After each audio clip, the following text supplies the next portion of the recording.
So I work with the Institute for Diversity in the Arts. I've been here for, this is my 7th year now. The Institute for Diversity in the Arts has been here for 17 years. We are a program that puts students right at the intersection of arts and social justice and equity. And so we basically prepare students to move into the arts world and take up leadership there, to move the arts world to more equity. We do that through a very intensive kind of teaching and learning and practice type of program. We do research projects. Currently, we have a research project going on in East Palo Alto looking at the impact of hip-hop pedagogy, not just on the young people in the community, but on the entire community as a whole, and looking at it over a long period of time. And so that's culminating this year in November with a gigantic symposium that we're having, a global symposium looking at pedagogies and young people and pop culture. We also do a lot of events to gather students, the community, alumni. In recent years, we've done events around Ferguson, around social movements. Last year, we did something around the question of trauma and healing. And we've also looked at questions of, for instance, how we see race and how that's changed and not changed over the last half century. This year, we're looking at the spring quarter as being a series of events around how art can be used to build community and help facilitate reconciliation during times of chaos and turmoil. So we try to be topical. We try to be on point. And we do classes like this one. So I teach this class. It's called Can't Stop, Won't Stop, A History of the Hip Hop Arts. And I teach it like every 2 or 3 years. It's a lot of energy to teach. I'm not here primarily to teach, but I love to teach. And I have the opportunity to do it through comparative studies in race and ethnicity and through African American studies and through theater and performance studies. And so I do it because it's a beautiful thing to be able to light up young students around these types of questions. And so students come in and they think, well, I'm going to get a chance here to spend a whole quarter talking about whether Remy Ma or Nicki Minaj won the battle. And if you're not getting the references, don't worry, it's okay. But you know, they think that they're going to get in there and do that. It's okay because I'm rushing to keep up with it as well. I'm not young anymore. I'm post-young, and so that means that I do have to do a lot more work to keep up with the young, being post-young. And so I teach this course every 2 or 3 years, and they think they're going to come in and talk about Drake or Frank Ocean or whatever, and haha, I got you. For 10 weeks. And I use hip-hop as a way to be able to get them into understanding how the US and the world has changed over the last half century, right? To look at the end of the 20th century and the beginning of the 21st century, the beginning of the new millennium, and the sort of big kinds of topical issues that they should be paying attention to as just, as the kids say, woke people of their generation, right? And so what I'm going to try to do is give you a very condensed version of that today in the short time that we have together. And then we can have a conversation, and I can take more abuse for being from Cal. So here are the questions. And I don't know why. Oh, OK. Here we go. That we're going to try to talk about today. What does hip-hop say about inequality and American geography right now? Why has hip-hop gone all around the world? And how is hip-hop both a place for memory and for prophecy? So I'm going to spend about half of the time here talking about the roots of hip-hop, right? The rise and the emergence of this cultural movement that becomes a social movement in a lot of ways. And then I'm going to fast forward into the present day. And so I know that there are ringers in the audience. I see DJ J. Period in the audience, who knows more about music than I can ever begin to imagine in like a fraction of a little part of my brain here. And I'm going to try to make sure that Jay is taken care of, as well as those of you who just wouldn't listen to hip hop unless your grandkids or your kids force you to do that. I'm going to try to bridge that gap and see if we can kind of make it there. The first thing, though, to say that I do is to start not from the beginning of recorded hip-hop history, recorded rap history, let's be specific. Anybody know what the first big rap record hit was, except for Jay? Yes. Rapid The Rapper's Delight. Do you know what the year was? Yeah, you're good. You must be, did you work at KZSU or something? I did. Ah.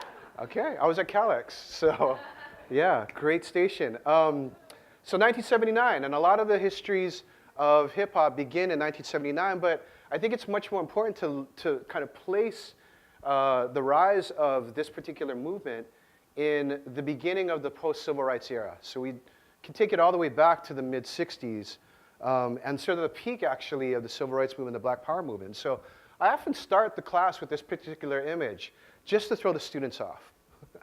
And also to make a point. Anybody heard of the song All Right by Kendrick Lamar? Yeah, okay. It's a song that came out about 2 years ago, 3 years ago. It's all kind of blends in, right? Last week feels like a year ago. But it's a song that's basically sort of a new blues, right? It's a song in which, for most of the song, he is expressing the struggle of what it means to be a young black man living in South Los Angeles at this particular point. And that it brings him to a state of emotional immiseration, right? Almost a kind of a terror in a way, right? That he literally in the chorus is at the preacher's door, his knees are getting weak, his gun might blow, and then out of nowhere, he says, but we're gonna be all right. And so it became an anthem for young organizers and activists in the streets in 2015, 2016. This notion that you have a leap of imagination that you can make, right? And that this is done through sort of a collectivity. And so I bring this picture up because, and it's a picture of a Black Panther Party rally in the late 60s at the Infirmary Park in West Oakland, not far from where I live. And it's an image literally of people gathering, and at these rallies, of course, and I kind of blow students' minds with this, at these rallies, like you expect that there's going to be the political speeches and there's going to be the announcements of the programs, the free breakfast programs and the health programs and those kinds of things. But there's also a lot of music involved, right? The Grateful Dead got a lot of their first early gigs at the Black Panther parties. And there was a band called the Lumpin' that was a funk band. That was the Black Panther house band. And so a friend of mine, Davey D, who's a brilliant sort of local historian, was interviewing one of the dancers who used to go to these Black Panther rallies all the time. And so he's interviewing literally one of the folks that is there in the crowd, not one of the leadership of the Black Panthers. And the dancer was describing how the bands would get on stage after all these speeches and that kind of thing, and this crowd would open up, this sort of what hip-hoppers would call a cipher, and people would start dancing. They'd come out and they'd start doing these routines, which actually now have filtered into hip-hop dance through what we call West Coast funk styles, popping and locking. And in the West Coast, in the Kendrick Lamar video, you'll see a lot of examples of these very Bay Area styles, practiced by kids from East Palo Alto, actually. In this video, it was shot in Alameda by a person, a video director who's from Berkeley. Didn't go to Cal, but from Berkeley. And so he said, you know, the crowd would open up, they'd start doing these routines, and then people would jump in and start moving along, right? They'd just groove to the music. And he said, what we were trying to achieve was this sense of all rightness. All rightness. And when Dave said this, I just fell out of my chair. I was like, all rightness, wow. So they were using this word in the same kind of way that Kendrick Lamar was using it like 50 years before, right? And it's just sort of a continuation of this idea through these currents of black freedom culture, right? And all rightness, what is all rightness? What's this feeling of wholeness, a feeling of connection, right? A feeling of engagement, of fellowship, of being able to give voice and being able to act. It's literally rhyming movement with movement, so to speak, okay? And so this sort of image is my way of kind of introducing students to the sort of roots of hip hop as a black freedom culture within the sort of long path of the black freedom movement, right? And the prophetic traditions of it. Now, I often pair that with this other idea that if you buff history, you get violence. And this is an idea that was advanced by a graffiti artist named Lee Quinones. And he was talking specifically about the buff, the Metropolitan Transit Authority, who in New York City, who in the 1980s would put the subway cars each night through an acid wash that was toxic, and that literally poured onto the sides of the subway cars to erase the graffiti, the spray paint graffiti that had been done that day. And so he was speaking about that particular buff, right? It was called the buff. But he was speaking metaphorically as well. If you buff history, you get violence. That if you suppress it here, it's like a balloon. It'll pop up somewhere else. If you suppress it here, it'll pop up somewhere else, right? That history always kind of comes back, and that this cycle of violence that maintains inequity is unsustainable, right? That it's always going to force another reckoning, right? Another cycle of crisis. A constant state of war. It requires a constant state of war, both a physical and a cultural type of war. Now, hip-hop, in this context, doesn't start as a way to answer all these questions. It starts out as kids just trying to have fun, right? Just trying to figure out how to pass the time, right? It's significant, though, that these are kids of the African diaspora, black and brown kids, black and Puerto Rican kids, in abandoned neighborhoods of New York City at a particular period in history, right? And so let's kind of take this right on up into New York City, into the Bronx in 1968, which is a moment of student unrest, youth unrest all around the world. But in the Bronx is a much different type of situation. What we have at that moment in the Bronx is massive abandonment. Half of the whites in the borough have left between 1960 and 1970, right? And the jobs have left as well to the suburbs, right? And with this, government decides to disinvest from the area, closing up schools, right? Shutting down social services.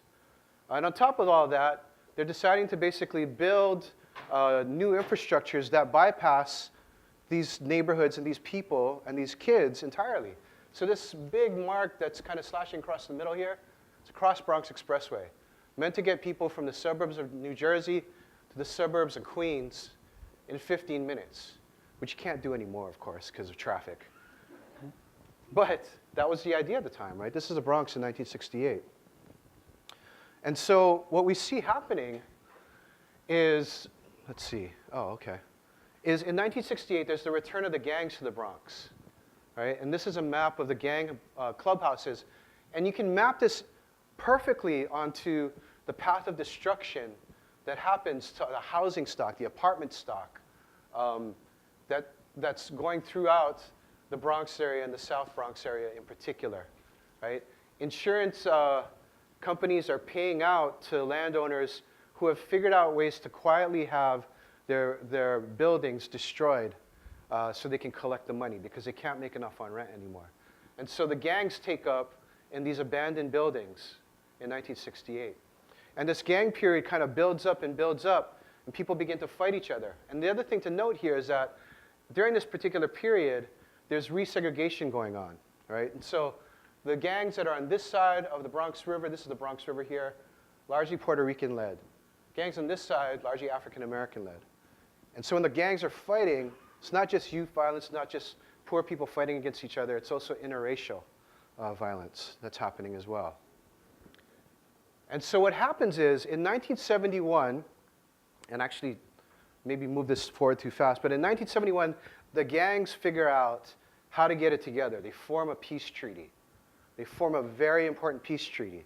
What the peace treaty does is it changes the youth culture on a neighborhood level so that it's possible for these kids to come in 1973, Cindy Campbell, who wants to organize a back-to-school party, and her brother, Clive Campbell, becomes known as DJ Kool Herc, to begin a party scene in 1973, 2 years after the Gang Peace Treaty, that then transforms the Bronx and the whole world, so that I can be talking about this to you here in the 5th decade, 5 decades later almost, right, about this in a classroom at Stanford University.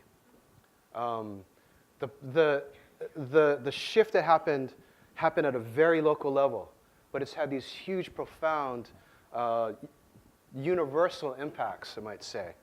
And so what it did was it changed the status structures, the economies of status, from a situation in which kids needed to be in protective groups, in gangs, or affiliated with gangs in order to make sure that they're going to be safe on the streets, to a situation now where the streets were no longer dominated by these different territories.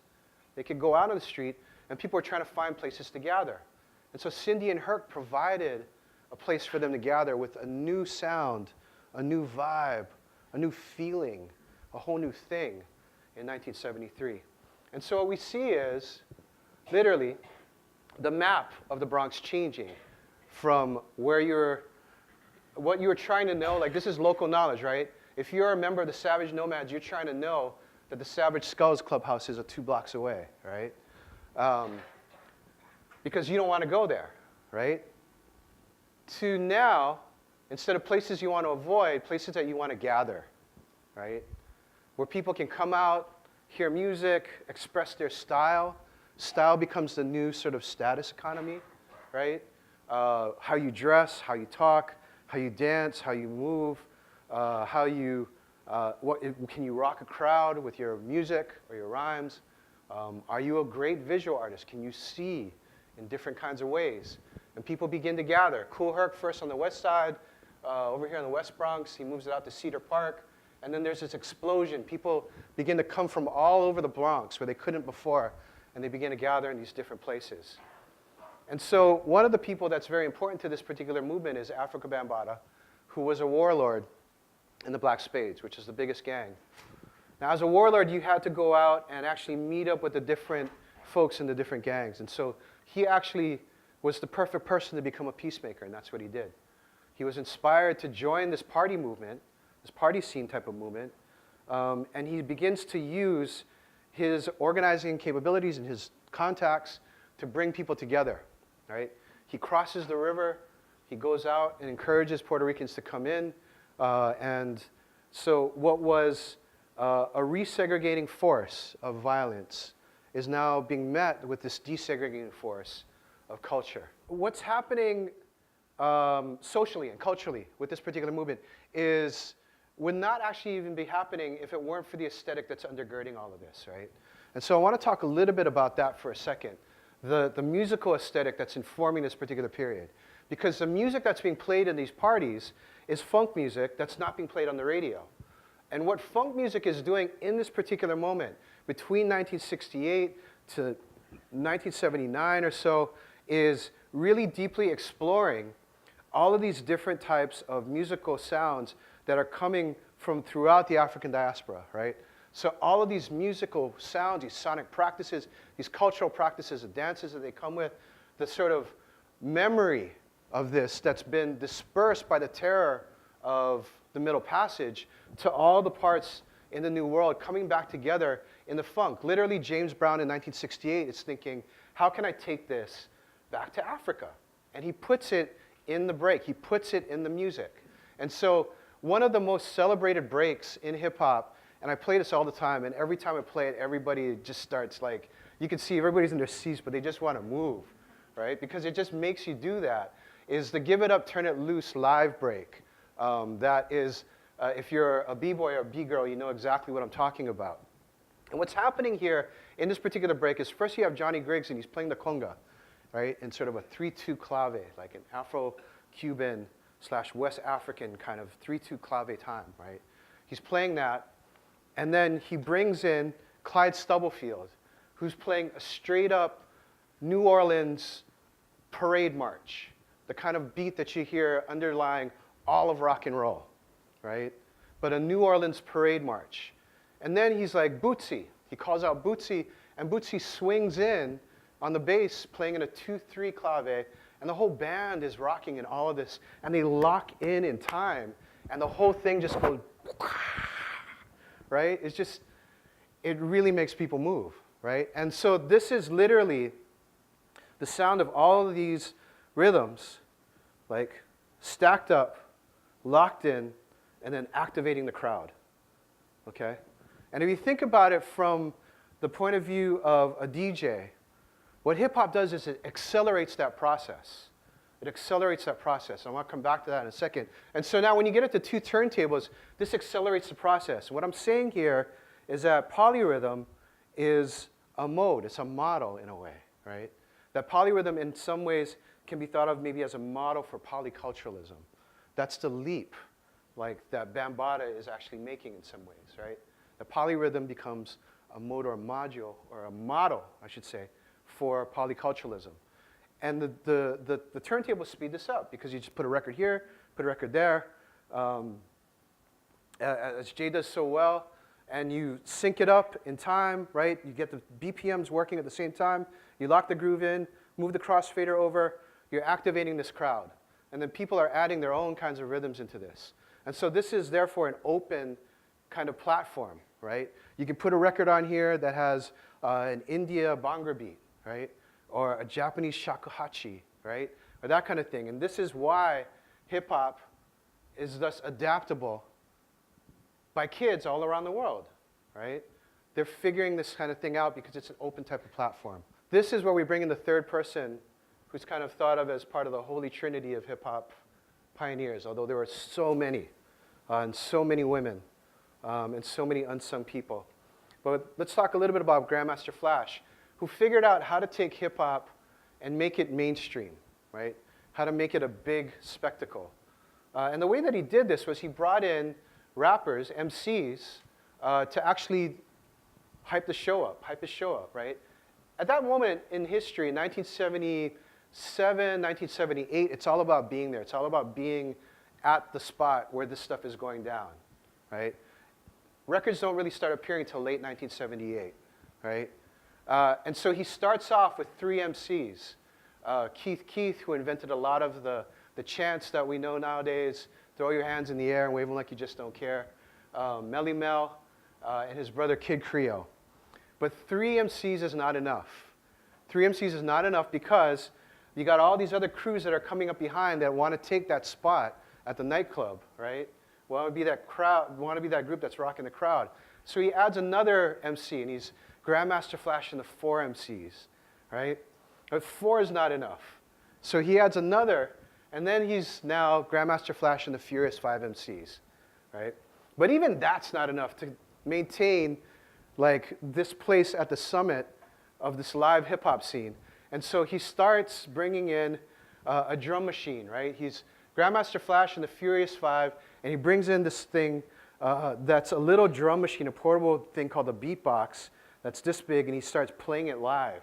So the highlight of the show is literally him stepping out from behind the turntables, right? And the rappers are rapping in unison, talking about how great Flash is, and he's playing a beat for them to rap over. And the crowd's like, oh, I've never seen anything like this. And that's how he's maintaining it, right? At this time, a whole bunch of people are trying to come and offer him record deals. And he doesn't want to take any of them because it doesn't make any sense to him.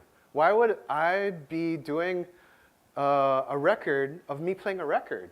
It doesn't make any sense, right? And so he can't understand why they do it. He's like, nah, shoo, like get out of here. We don't need that, right? You're just getting in the way.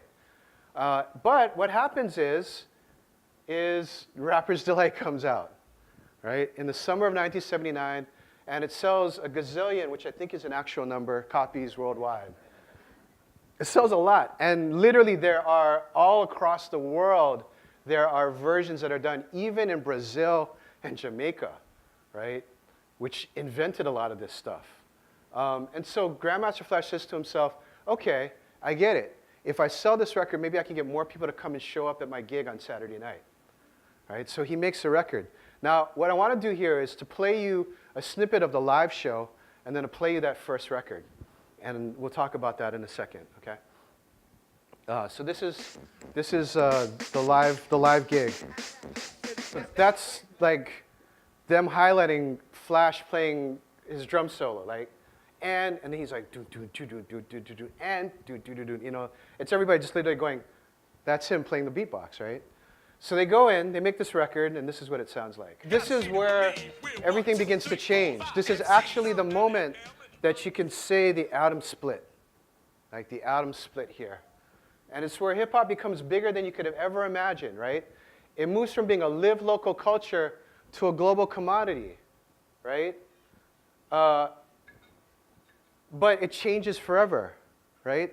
The whole economy that supported Flash, the whole social system that supported Flash is now being transformed overnight by this global commodity that hip hop has become, that rap has become, right? And so what we try to discuss then for the rest of the class is this tension between hip hop and community and hip hop as commodity, right? This is the kind of tension that we see playing out then through the rest of hip hop, and it makes hip hop incredibly contradictory to talk about. It makes it impossible to kind of talk about in just one kind of a way. You always have to say, well, yes, this, but also this, right? It makes it impossible for one to be totally equivocal about any kind of point that one wants to make, I think. Makes it a very interesting kind of thing to develop within kind of scholarship, to understand it as a movement. But it makes it easier to understand why, long after all of these other types of movements wrote their manifestos, named themselves, went out and did their thing, and then died, why hip-hop continues to be a thing all around the world at this particular point in history. And so, I'm going to fast forward now.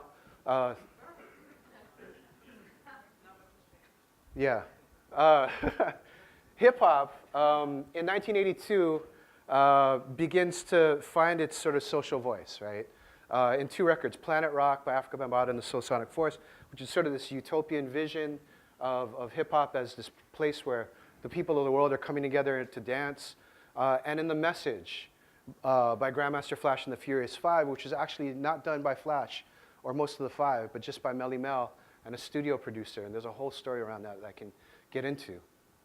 But it's trying to capture both the utopian ideals of a new generation coming of age, as well as the growing inequality that's about to become the main feature of this post-civil rights era. And then hip-hop accomplishes another major cultural desegregation moment in the mid-1980s.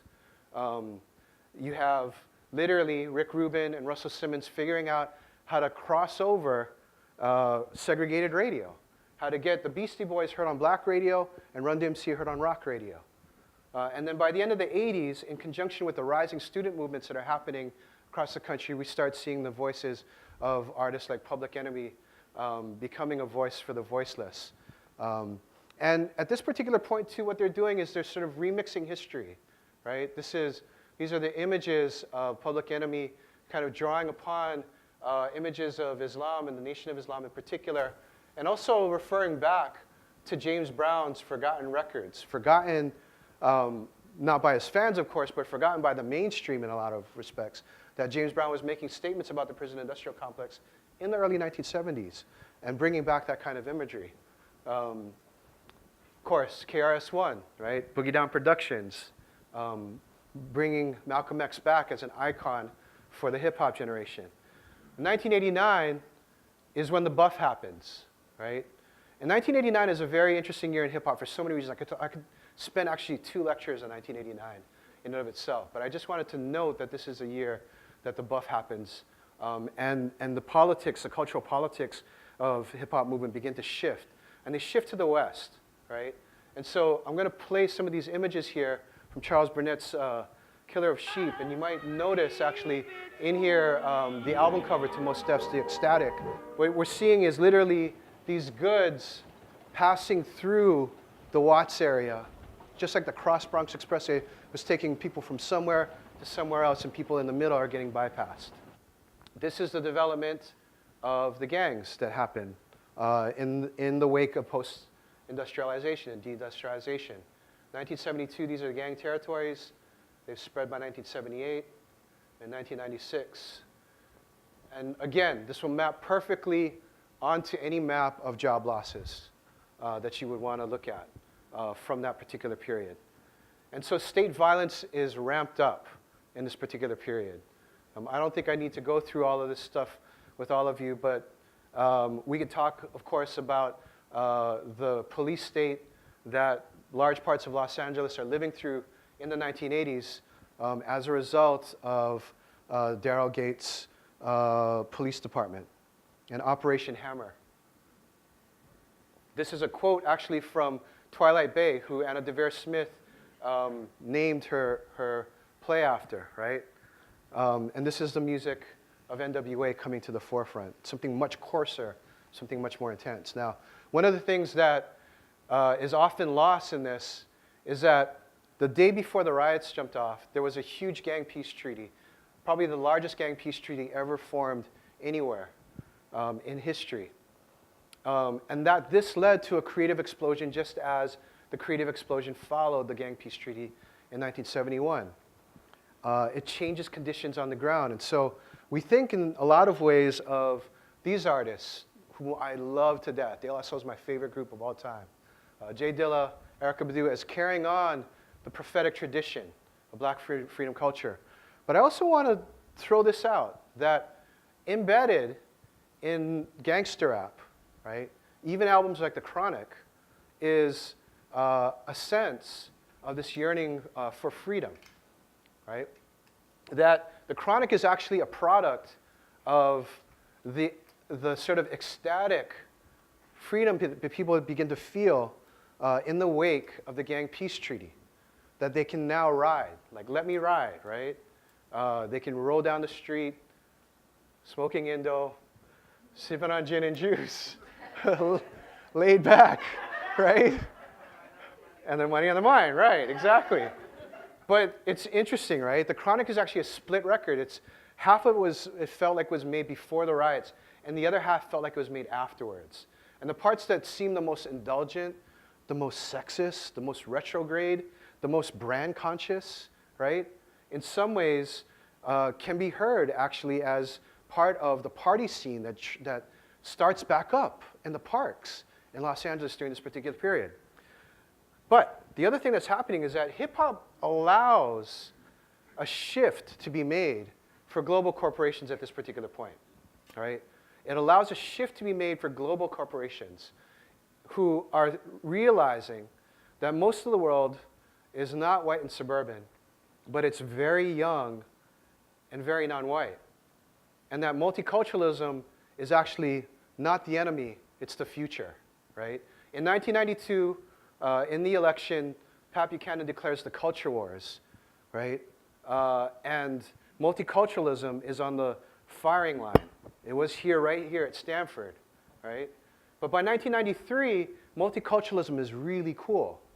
And every company is trying to figure out how to get onto that. So hip-hop actually provides this really weird and interesting kind of way for these corporations to be able to shift to a new world, right? At the same time that hip-hop, and make hip-hop incredibly popular, at the same time that hip-hop is revealing these hidden histories that are happening on the ground. I'm going to sort of run through this really quickly. I'm going to actually skip through this so we can get to the last part and we can have a little bit of a conversation here. Let's see here. This is now talking about hip-hop actually being the spark for the Arab Spring. And hip-hop, of course, is providing joy all around the world.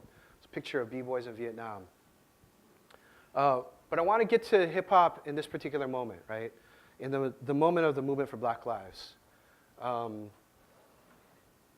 And it's kind of important to think about what culture means right now in this moment after Ferguson, right?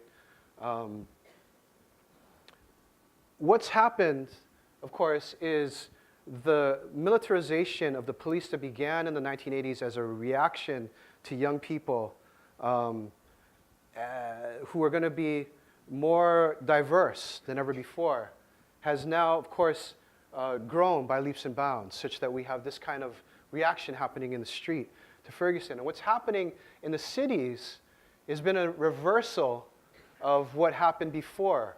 The conditions that spawned hip-hop were about white flight to the suburbs, right? And what we see now, of course, is a switching of that. The big word, of course, is gentrification. But gentrification, I think, is a small part of a larger process here of resegregation that's actually happening, right? So that what we can see here in this map of St. Louis is neighborhoods, East St. Louis over here, that have never been desegregated, right? And North St. Louis over here. And then these neighborhoods here in the county that were desegregated and then quickly resegregated, right? And so hip-hop is needing to kind of respond to and address this particular kind of moment in terms of the shift in conditions that's happening on the ground. And so this, I think, is what creates the seeds for new young artists like Kendrick Lamar, who are seeking to reaffirm blackness, to point out what's happening with the continuing cycle of violence, to bridge generations, to try to find positive types of solutions, and to call out the unresolved problems that we've had around segregation and resegregation. What we see actually in other ways, though, is racism changing and morphing, right? And so the point that I wanted to make here is that after 9/11, what we see is the increased surveillance of especially Muslim or people that are Muslim identified immigrants, right? And in that process, the databases that people are using, that the state is using, are databases that were built up during the 1980s to contain young people of color. And so after 9/11, what we see is the increasing spread of state surveillance across all of these different types of maps and communities. One of the things, and I want to point this out maybe as a last contradiction here, that's really interesting to me is I lived in Brooklyn in 2001. And there are neighborhoods there that were largely Pakistani or Muslim, near to where what would become the Barclays Center came up. And a lot of these communities are no longer there. And in fact, Jay-Z was one of the part owners of the Barclays Center, right? And so the question becomes, well, what was his or what is his responsibility in this particular moment to be able to call attention to these questions of state violence? So literally, the neighborhoods just over here on this side of 4th Avenue, right? All these folks rounded up, deported. And at the same time, you have Lemonade, right? That's offering, in this particular moment, a different model, in some ways, of thinking about how we can be as a society. Offering up this sort of tale of infidelity and betrayal and reconciliation as maybe even a model for a larger social reconciliation that might be possible. And in that sense, echoing not only Kendrick Lamar, but people like James Baldwin, right? And so thinking about hip-hop in all of these different kinds of ways makes everything very, very complicated. I'm going to stop here and just say that I'm feeling all right now. And I'm glad you came. Thank you very much.